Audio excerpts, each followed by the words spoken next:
在人类历史的长河中，有一样东西贯穿始终，深刻地影响着每一个人、每一个国家乃至整个世界的发展进程，它就是钱。今天，我们将一同走进《钱的千年兴衰史》这本书，以其独特的视角，为我们揭开了钱在千年历史中兴衰起伏的神秘面纱。副标题“稀释和保卫财富之战”更是点明了钱在历史舞台上所扮演的关键角色。亲爱的朋友们，欢迎来到听世界，一个关于财富自由与个人成长书籍分享的频道。钱，这个看似普通却又意义非凡的存在，究竟是如何产生的？为什么美元在全球经济体系中占据住如此重要的地位，拥有强大的购买力？货币贬值难道就一定是百害而无一利吗？带着这些疑问，让我们踏上这场关于钱的历史探索之旅。钱究竟是什么？钞票、黄金、比特币，它们是否都能被称作钱？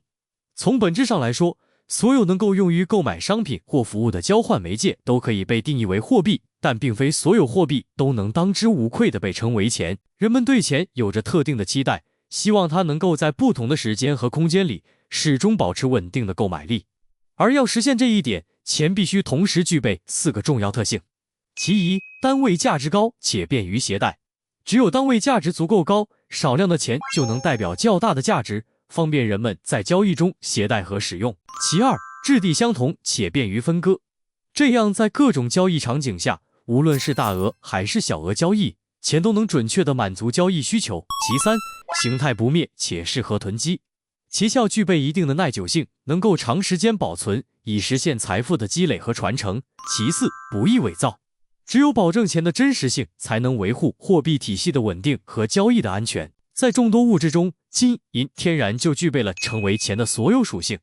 它们单位价值高，小小的一块就能代表相当高的价值，质地均匀，易于分割，化学性质稳定，形态不易改变，适合长期保存。而且在技术条件有限的古代，伪造金银的难度极大。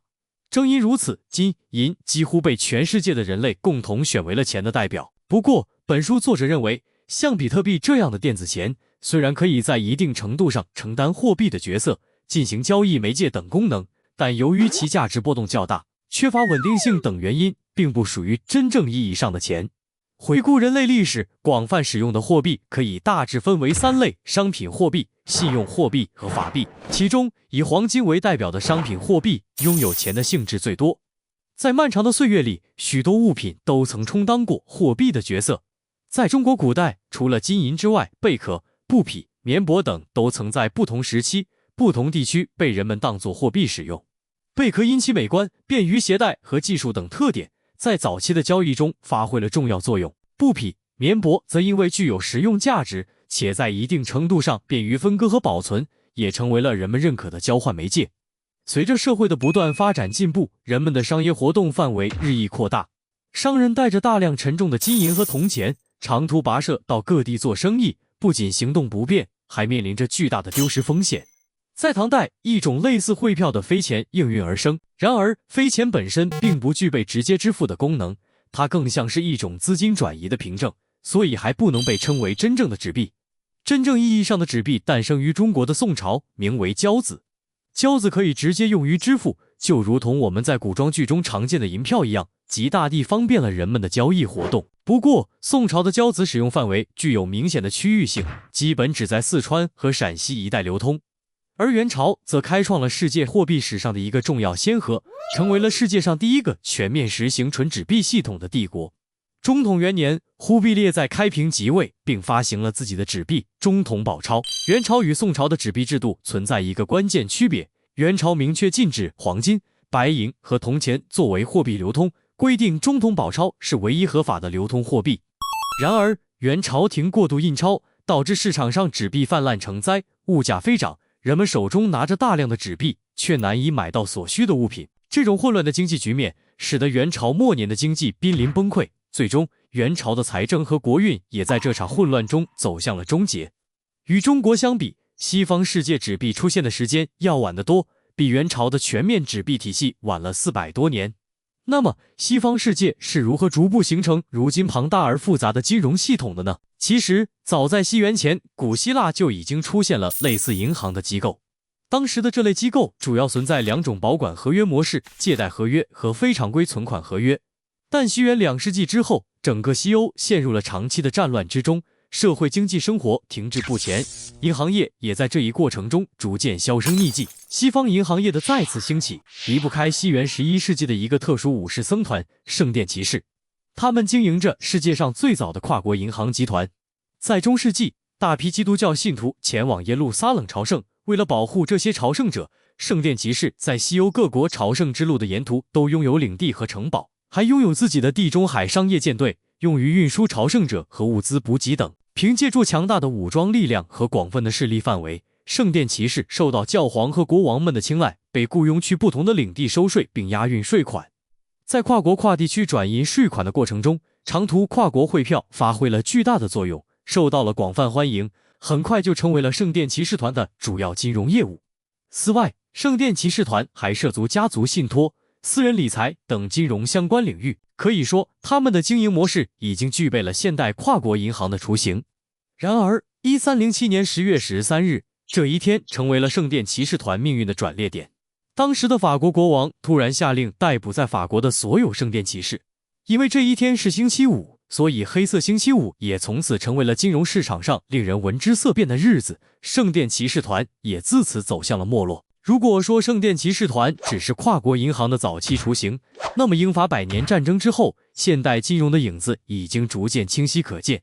英法百年战争持续了近150年，战争是极其消耗金钱的，而铸币贬值就成为了统治者们获取财富的一种简单方式。铸币贬值主要有2种途径，一是减轻铸币的重量，二是在铸币中夹杂劣等金属。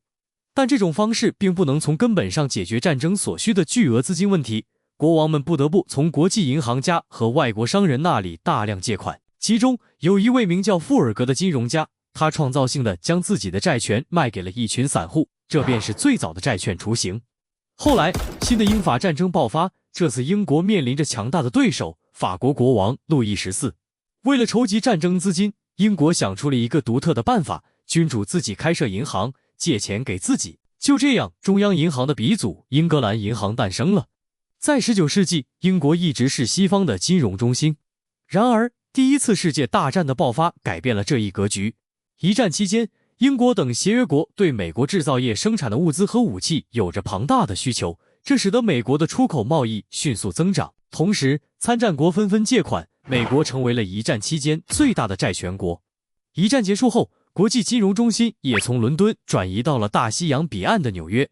但停战之后，美国制造业受到巨大冲击，经济陷入衰退，随后进入了一段经济大萧条时期。直到第二次世界大战爆发，美国才真正走出经济困境。二战结束后，美元通过与黄金挂钩，成为了世界储备货币。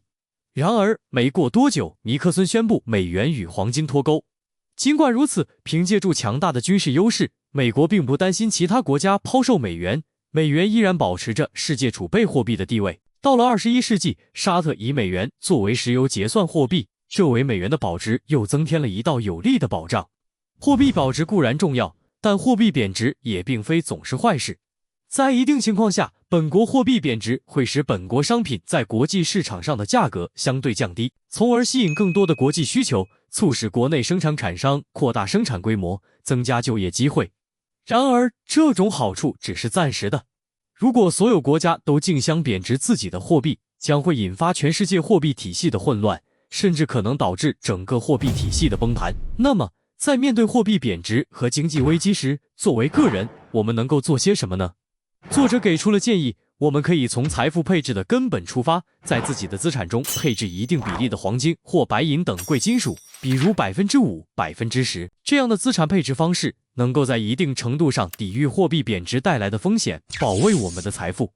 钱的千年兴衰史为我们呈现了钱在千年历史中的演变历程，从钱的产生、货币形式的发展，到金融体系的逐步形成，再到货币在经济发展中的各种作用和影响，让我们深刻认识到钱不仅仅是一种交易工具，更是推动历史发展、影响社会经济格局的重要力量。好了，今天的分享就到这里喽。如果对您有启发，记得动动你们的发财的小手，点个赞哟。我们下期的听世界不见不散。